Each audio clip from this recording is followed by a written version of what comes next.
चलो स्टूडेंट्स, आज हम लोग पढ़ेंगे सॉल्वेंसी रेशो। कल हम लोगों ने पढ़ा था कौन सी रेशो? लिक्विडिटी। वो थी हमारी शॉर्ट टर्म सॉल्वेंसी रेशो, मतलब शॉर्ट टर्म में हम कितने सॉल्वेंट है कितने नहीं है। आज हम पढ़ेंगे सॉल्वेंसी रेशो। यहां पर हम पढ़ेंगे लॉन्ग टर्म सॉल्वेंसी रेशो कि लॉन्ग टर्म में हमारी सिचुएशन क्या है, लॉन्ग टर्म में हम कितना कर्जा पे करने सक्षम है या नहीं, वो भी देखना हम लोगों ने। तो बेसिकली हम यहाँ पर क्या पढ़ेंगे सॉल्वेंसी रेशो में। आप पहले मीनिंग पढ़ते हैं। These ratios are calculated to assess, assess मतलब पता लगाना, किसी चीज के बारे में पता लगाना।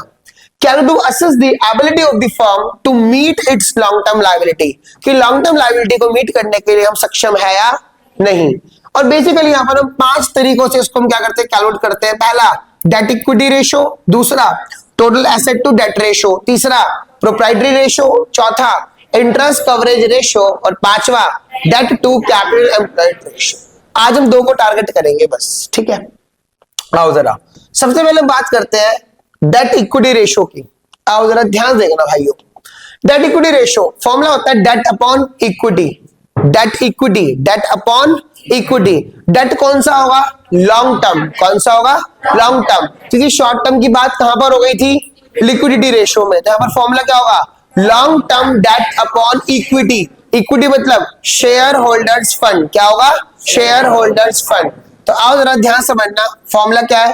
Date equity ratio is equals to debt upon equity और we can say long term debt upon share holders fund. अब यहां पर क्या लिखा हुआ है? It includes the proportion of funds which are acquired by the long term borrowings in comparison to share holders fund. देखो मेरी बात समझना, हम लोगों ने 12th में एक चैप्टर पढ़ा होगा फाइनेंशियल मैनेजमेंट। फाइनेंशियल मैनेजमेंट में एक टॉपिक पढ़ा था कैपिटल स्ट्रक्चर।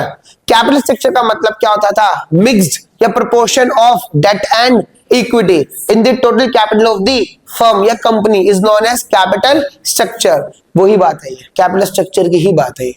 मतलब यहां पर क्या बता रहा है कि भाइयों कितना प्रोपोर्शन ऑफ फंड्स हमारा एक्वायर किया गया लॉन्ग टर्म बोरिंग्स में in comparison to the share holder fund.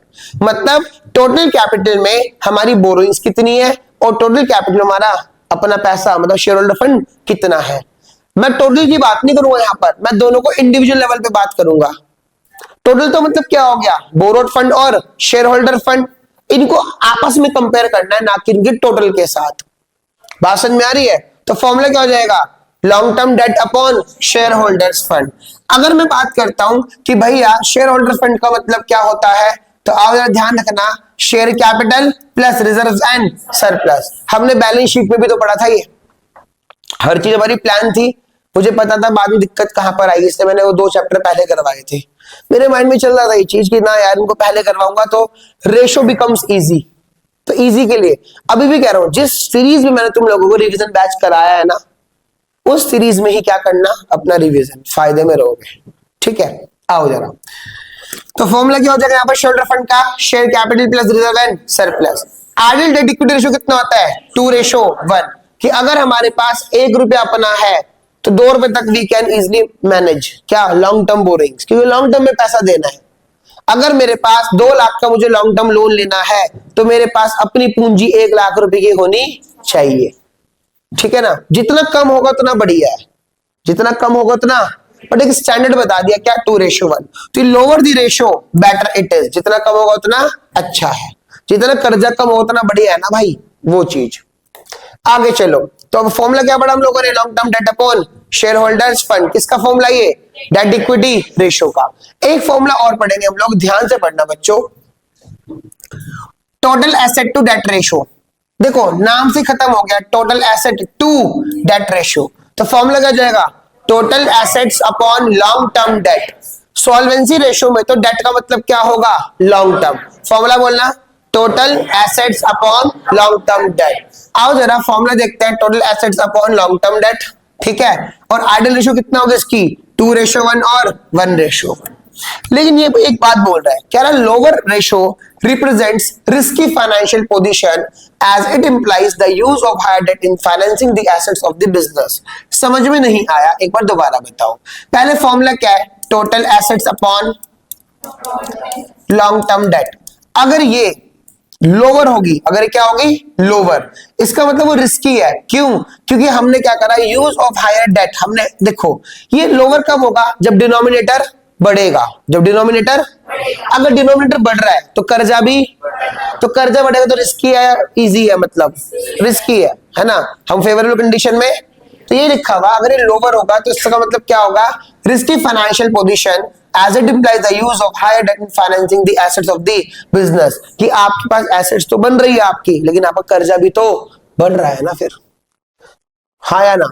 संपत्ति हो अपने पैसों की हो, ठीक है, अगर आपने कर्जे की भी बना रखी कोई बात नहीं, लेकिन अगर ज्यादा कर्जे की बनाओगे तो कर्जा ही कल हो सकता है आपके इंटरेस्ट ऑब्लिगेशन फुलफिल ना हो, है ना। आपकी फाइनेंशियल लिवरेज बहुत ज्यादा बढ़ गई, आपकी ऑपरेटिंग रिस्क पहले से ही ज्यादा था, आपका ओवरऑल रिस्क आपका क्या हो जाएगा? बढ़ जाएगा, तो वहां दिक्कत आ जाएगी। प्रॉफिट आपका उतना है नहीं मान लो फॉर एग्जांपल, तो वहां पर बड़ी दिक्कत आ जाएगी इंटरेस्ट ऑब्लिगेशंस के लिए। भले आप संपत्ति जोड़ रहे हो, कल उस संपत्ति को बेचना पड़ेगा आप लोगों को, किस चीज के लिए? उस कर्जों को चुकाने के लिए, तब भी पूर्ति नहीं हो पाने की। क्यों? डेप्रिशिएबल एसेट है, उसके रेट पे थोड़ा बिक जाएगी, इसलिए बहुत सोच समझ के। एक और अच्छी चीज थी, loose tools, stores and spares will be included. भाइयों ध्यान रखना, लिक्विडिटी रेशो में हम स्टोर्स को, स्पेयर्स को और लूज टूल को क्या करते हैं? एक्सक्लूड करते हैं। क्या करते हैं? लेकिन यहां पर क्या करेंगे? इंक्लूड। तो included in the inventory while calculating total assets, बहुत इंपॉर्टेंट पॉइंट हो सकता है ये, क्या पता असर्शन रीजन में भी आ जाए। मैंने तुमको क्वेश्चन कराया था असर्शन रीजन का, कि उस लूज टूल्स को बैलेंस शीट के अकॉर्डिंग तो एसेट का पार्ट मानते हैं, इन्वेंटरी का पार्ट मानते हैं, बट अकाउंटिंग रेशियो के पर्सपेक्टिव से उसको उसका पार्ट नहीं मानते। तो मैं वही कह रहा हूं, तभी पढ़ पाओगे। अब देखो जो बच्चा होमवर्क नहीं करके आए ना, अब उसका मतलब क्या होगा? आज इसका होमवर्क मिलेगा, चीजें बिकम्स और डिफिकल्ट। अब तो भैया देखो सीधी सी बात है, तो करो या मरो का टाइम है भैया, तो करना ही पड़ेगा, मर के तो कोई फायदा नहीं है। ठीक है, तो दो रेशो मैंने आप लोग करवा दी। पहले रेशो का नाम क्या था बोलो? Debt equity ratio. फॉर्मूला बोलो? Long term debt upon share holders fund. इसकी आइडियल रेशो बोलो? 2:1। अगला रेशो क्या था हमारा? Total asset to debt ratio. Formula बोलो? लॉन्ग टर्म डेट अपॉन, ना total assets upon long term debt. इसकी आइडियल रेशो 2:1 और 1:1। कर लोगे? Lower the ratio better it is, ऐसा कुछ लिखा हुआ था इसमें। क्या इसमें लूज टूल्स को इंक्लूड करेंगे? करेंगे। स्टोर स्पेस को इंक्लूड करेंगे? करेंगे, लेकिन लिक्विडिटी रेशो में, करंट रेशो में, क्विक रेशो में नहीं करेंगे, ध्यान रखना। ठीक है, डन। तो आगे चलो, किस चीज को देखेंगे अब? प्रोप्राइटरी रेशो को। एक और रेशो है, तुम्हारे कहने पर तीसरे रेशो शुरू कर दी मैंने। प्रोप्राइटरी रेशो का मतलब क्या होता है? प्रोप्राइटर मतलब क्या होता है? ऑनर। क्या होता है? ऑनर। अब यहाँ कहीं ना कहीं कुछ ना कुछ प्रोप्राइटर मतलब ऑनर से रिलेटेड है। अगर ऑनर है तो कंपनी का ऑनर कौन है? Share holder. तो डेफिनेटली यहाँ पर शेयर होल्डर फंड तो आएगा ही आएगा। आओ जरा पढ़ते हैं। This ratio indicates the proportion of total assets funded by share holders. जो पिछला रेशो था वहां पर टोटल एसेट्स किसके द्वारा फंड की जा रही थी? आउटसाइडर्स के, डेट के द्वारा, और यहां पर शेयर होल्डर्स के द्वारा। ये फर्क है दोनों रेशो में। ठीक है, तो आओ जरा, higher proprietary ratio is treated as a sound financial position from the long term point of view, क्योंकि शेयर होल्डर की पेमेंट हमने करनी ही नहीं है कभी भी। जब फर्म क्या हो जाएगी? बंद हो जाएगी, तो साउंड फाइनेंशियल पोजीशन इतनी हाई होगी। Higher the ratio better it is. Formula check करो क्या है इसका? शेयर होल्डर फंड अपॉन, आप इसको इक्विटी अपॉन टोटल एसेट्स भी लिख सकते हो। फॉर्मूला क्या हो जाएगा? Share holder fund upon, share holder fund का फॉर्मूला बोलो बेटा?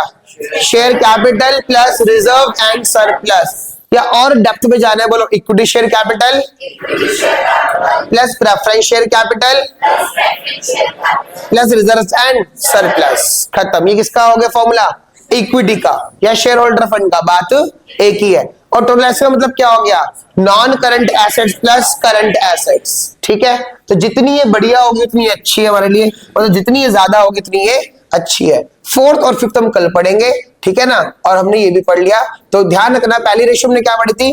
Date equity ratio, long term debt upon share holder fund. Lower the ratio better it is, और उसकी आइडियल रेशो कितनी होती है? 2:1। Total asset to debt ratio का formula बोलो? Total assets upon long term debt. अच्छा, ये जितना कम होगा उतना अच्छा है या बेकार है? बेकार है, रिस्की है। ध्यान रखना, इसमें लूज टू शो स्पेयर्स को इंक्लूड करते हैं। प्रोप्राइटरी रेशियो का फॉर्मूला बोलो, शेयर होल्डर फंड अपॉन, और जितनी ज्यादा होगी उतनी ये बढ़िया। ठीक है, डन, खत्म, आज के लिए इतना ही। तो आज हम स्टार्ट करेंगे एक और नया टॉपिक जिसका नाम है इंटरेस्ट कवरेज रेशो। देखो अब तक हमने इससे पहले कितनी रेशो पढ़ी, 3 + 2 कितनी, 5। ये छठी रेशो है हमारी, इंटरेस्ट कवरेज रेशो। बेहतरीन रेशो है, इंपॉर्टेंट रेशो है, आओ जरा ध्यान से पढ़ेंगे। This ratio is also termed as debt service ratio. इसको हम क्या बोलते हैं, डेट सर्विस रेशो। क्या पता पेपर में पूछ ले कि you are required to calculate debt service ratio. अब तुम वहां पर अपना सिर खुजा रहे हो, भाई क्या हो गया, खुजली हो रही तुम्हारे सिर पे, इचिंग हो रही है भैया, क्या कहां से आ गया ये। तो भाई ध्यान रखना, इसका नाम क्या है, date service ratio. This ratio is calculated by dividing the profit before interest and tax bye fixed financial charge. इस रेशो को कैलकुलेट करने का तरीका क्या है कि आपको profit before interest and tax को डिवाइड करना पड़ेगा, किससे, fixed financial charge. Fixed financial charge का मतलब होता है वो चार्ज जो मैं पे करना ही, जैसे कि इंटरेस्ट, जैसे कि इंटरेस्ट। अगर मैंने कोई कर्जा लिया है तो मुझे उस पर ब्याज पे करना पड़ेगा, मतलब वही वाला गाना ना, जो वादा किया वो निभाना पड़ेगा, कि अगर मैंने कोई कर्जा लिया है तो उसमें मुझे इंटरेस्ट पे करना पड़ेगा। तो मैं यहां लिख सकता हूं लाइक व्हाट, इंटरेस्ट। यहां तक आई होप तुम्हें समझ में आ गया होगा। सीधी बात फॉर्मूले पर आओ। आईसीआर का फॉर्मूला क्या है, profit before interest and tax. Profit before वो प्रॉफिट जो इंटरेस्ट से और टैक्स से पहले का है। हमें क्वेश्चन में इतना हलवा नहीं दिया होगा, हमें क्वेश्चन में कैलकुलेट करना पड़ेगा profit before interest and tax को। ठीक है ना, हमें क्वेश्चन में क्या दे रखा होगा, profit after interest and tax, तो हमें उसे किसमें कन्वर्ट करना है, बिफोर में। आओ जरा, और अपॉन में क्या आएगा, fixed financial charge like interest.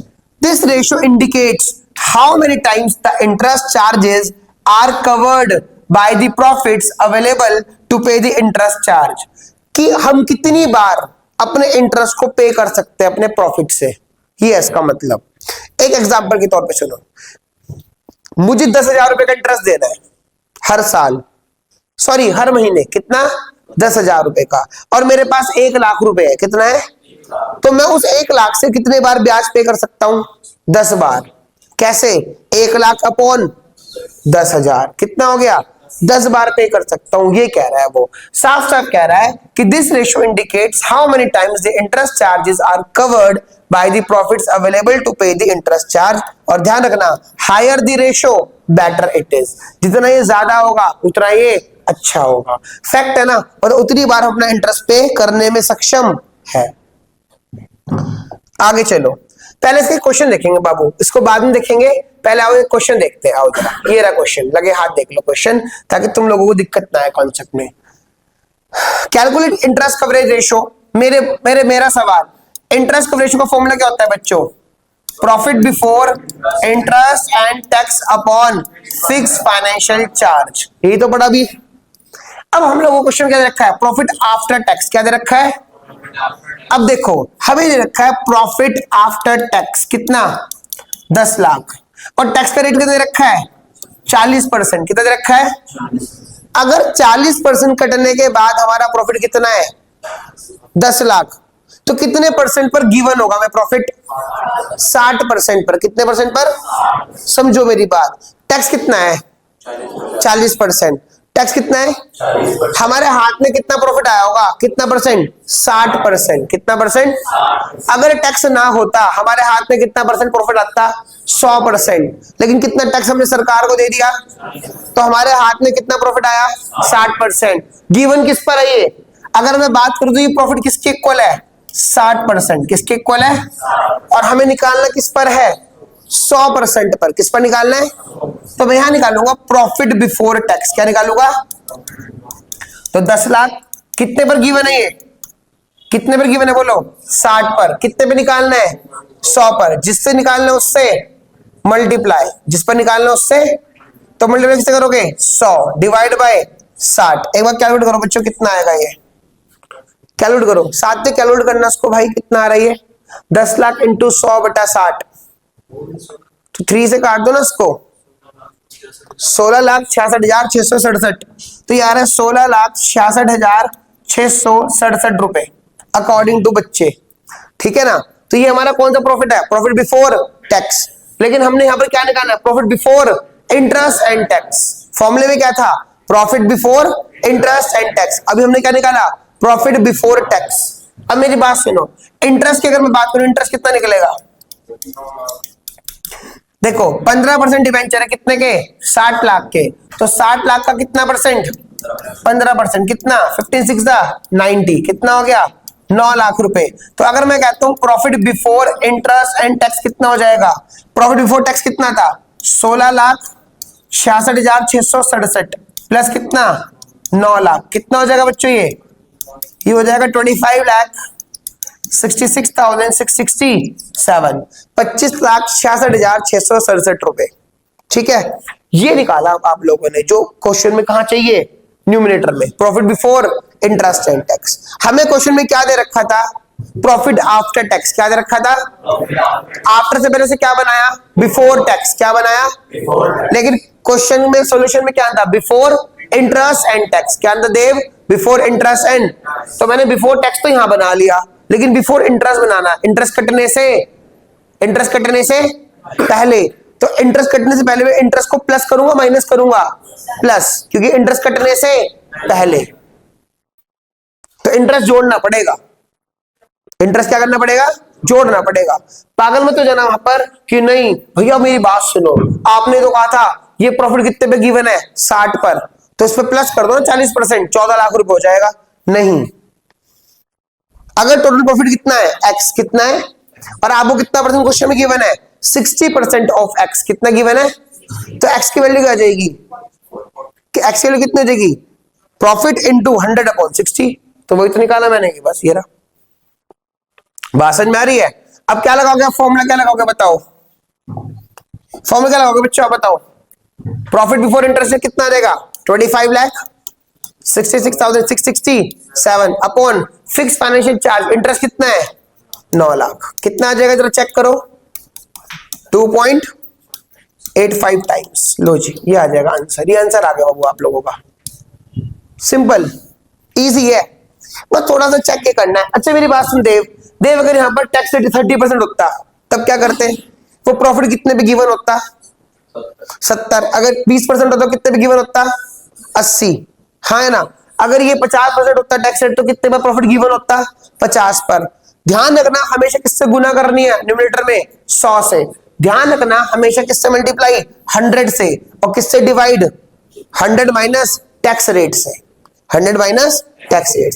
Tax rate कितना परसेंट था, 40, कितना था, तो 40 कटने के बाद कितने पर गिवन है, तो भाग भी किससे होगा, डिवाइड भी किससे होगा, 60 से, और मल्टीप्लाई 100 से। तो क्या निकालना है हमें, profit before interest and tax upon fix financial charge. तो सबसे मैंने प्रॉफिट बिफोर टैक्स निकाला, फिर मैंने इसमें इंटरेस्ट को प्लस किया, फिर मैंने निकाला प्रॉफिट बिफोर इंटरेस्ट कितना, 25,66,667, और डिवाइड कर दिया किससे, 9 लाख से, दैट इज इंटरेस्ट से। क्लियर है भाई, कोई दिक्कत, इजी, ये यहाँ का सॉल्यूशन था। आई होप क्लियर हो गया होगा, और ये बहुत इंपॉर्टेंट है, बहुत ज्यादा इंपॉर्टेंट, ठीक है ना, ध्यान रखना। कर लोगे इसको, हटा दूं, चलो फिर एक और फॉर्मूला है लास्ट इसका, फिर इसके बाद हम लोग ऑफ कैमरा भी पढ़ेंगे अच्छे से, एक बार क्वेश्चंस भी करेंगे, टेंशन ना लेना। एक है debt equity, debt to capital employed ratio. क्या है, debt to capital employed ratio. Debt मतलब यहाँ पर कौन सा डेट होगा, लॉन्ग टर्म, कौन सा होगा, तो अब आओ जरा, this ratio expresses a relationship between long term debt and capital employed। किस किस का रिलेशन है ये, लॉन्ग टर्म डेट और कैपिटल एम्प्लॉयड। फॉर्मूला देखो क्या होगा, debt to capital employed ratio is equals to long term debt upon capital employed. Formula क्या हो जाएगा बच्चों को, long term debt upon capital employed, ये फॉर्मूला है, ये वाला फॉर्मूला है बच्चों, ठीक है, ये लिखा हुआ है यहाँ पर। और कैपिटल एम्प्लॉयड का फॉर्मूला क्या होता है, share holders fund plus long term date, share holder fund plus, और शेयर होल्डर फंड का फॉर्मूला क्या होता है, equity share capital plus preference share capital plus reserve and surplus, balance sheet वाला चैप्टर, और प्लस कर दो उसमें क्या, long term date. Long term date क्या हो जाएगा, एलटीबी या एलटीपी। दोबारा सुनो, फॉर्मूला क्या होता है डेट टू कैपिटल एम्प्लॉयड का, long term debt upon capital employed. Formula बोलो आंखें बंद करके, long term debt upon capital employed. Long term date तुम्हें पता ही है, कैपिटल एम्प्लॉयड का फॉर्मूला क्या हो जाएगा, share holders fund plus long term date. बोलो, शेयर होल्डर्स फंड या फिर total assets minus current liability. बोलो, टोटल एसेट्स माइनस या फिर non current assets plus working capital. तीन फॉर्मूले हैं, जैसी भी रिक्वायरमेंट होगी। देखो पता क्या होता है, रट आप लोगे लेकिन फॉर्मूला लगाने आना चाहिए। कल मेरी तुम में से किसी बच्चे से बात में नाम नहीं लेने का, ये बुक भैया टफ है। भाई टफ नहीं है, थोड़ा ये बुक आसान है लिटरली। देखो यहाँ पर हंसने वाली बात नहीं है, किसी की तरफ देखने वाली बात नहीं है। देखो पता क्यों, क्योंकि उस बच्चे ने तो मुझे क्या दिया भाईचारे में, क्या पता कोई बच्चा ना क्या पा रहा हो, तो ऐसे में कॉन्फिडेंस कैसे बढ़ाऊंगा और बच्चों का। देखो मेरी बात सुनो, और यहाँ पर हरमन ने मुझे कल कहा ये बुक तो मैंने ढंग से कर रखी, ये बुक मुझे ढंग से आती है। अब बच्चा एक ही जगह पढ़ रहा है, एक ही टीचर से पढ़ रहा है, एक ही एनवायरमेंट पढ़ रहा है, लेकिन बच्चे के दिमाग में डिफरेंस है नहीं है। एक बच्चा क्या कह रहा है कि मेरे लिए बुक आसान है, एक बच्चा क्या कह रहा है यार इसको ढंग से एक बार और करूंगा। तो कहने का मतलब ये, अगर मैं ये कह दूंगा और ये बुक तुमसे होने की नहीं और जी छोड़ दो, तुम दो बुक को भी ध्यान दो, तो बच्चा तो आधा वैसे ही खत्म हो जाएगा। तो कहने का मतलब मेरा ये, देखो मुश्किल नहीं है वाली बुक भी, लेकिन इसमें ये है कि एप्लीकेशन जब लगेगा ना फॉर्मूलों का, तो वो लगाना आना चाहिए, उसके लिए चाहिए प्रैक्टिस। एक बात बताओ, मान के चलो अधिराज है, अधिराज क्या तुझे फॉर्मूले याद नहीं होने के क्या भाई, ये बता, इजीली हो जाएंगे। लेकिन अधिराज को प्रैक्टिस फिर भी करनी पड़ेगी, कारण ये है जब तक वो प्रैक्टिस नहीं करेगा, वो क्या कोई भी नहीं करेगा जब तक, तो क्वेश्चन नहीं हिलेंगे पेपर में। चाहे बुक तुम्हारे को आसान लग रही हो, चाहे मुश्किल लग रही हो, चाहे बहुत मुश्किल लग रही हो, चाहे बहुत ईजी लग रही हो, जब तक तुम लोग क्वेश्चन की प्रैक्टिस नहीं करोगे, पूरा अकाउंट्स और पूरा मैथ्स है ही प्रैक्टिस पर बेस्ड भाई। बस हाँ ये है कि अकाउंट्स कंपैरेटिवली मुझे इजी लगती है as compare to the maths. No doubt मैं कॉमर्स विद मैथ्स था, बट स्टिल मैथ्स मेरे थोड़ा टफ लगता था मुझे अपने टाइम पर, इवन आज भी थोड़ा सा टफ ही लगता है। तो मैं वही कह रहा हूँ, देखो सबकी अपनी अपनी देखो थिंकिंग होती है, बस इसलिए मैं कह रहा हूँ आप जब इसकी प्रैक्टिस करोगे, मैं तुम लोगों के साथ हूं, ढंग से पढ़ना। तो फॉर्मूला याद रखना, फॉर्मूला क्या है, share holder fund plus long term debt. दूसरा total assets minus current liabilities को जगाओ, और तीसरा नॉन करंट एसेट्स प्लस, और वर्किंग कैपिटल फॉर्मूला क्या होता है, current assets minus current liabilities. खत्म। तो ये चीज देखनी है, और जितने लोअर होगा उतना क्या होगा, बेटर होगा। आई होप ये तुमको 5 फॉर्मूले याद हो गए होंगे, और मैं तुमको अभी ऑफ कैमरे पर रिवीजन करवा करके इसका फिर आगे लेके चलूंगा, ठीक है। एक छोटी सी चीज और सुनना सारे के सारे, जब हम कैपिटल एम्प्लॉयड को निकालेंगे तो ये कुछ चीजें डिडक्ट करी हम लोगों से, जैसे कि फिक्टिशियस एसेट्स और नॉन ट्रेड इन्वेस्टमेंट। तुमने एक फॉर्मूला बनाया था कैपिटल एम्प्लॉयड का, बोलो क्या, total assets minus current liability. तो टोटल एसेट्स में से अभी 2 चीज क्या कर दोगे, माइनस, कौन कौन सी, फिक्टिशियस एसेट्स और नॉन ट्रेड इन्वेस्टमेंट। ध्यान रखना, ठीक है, डन।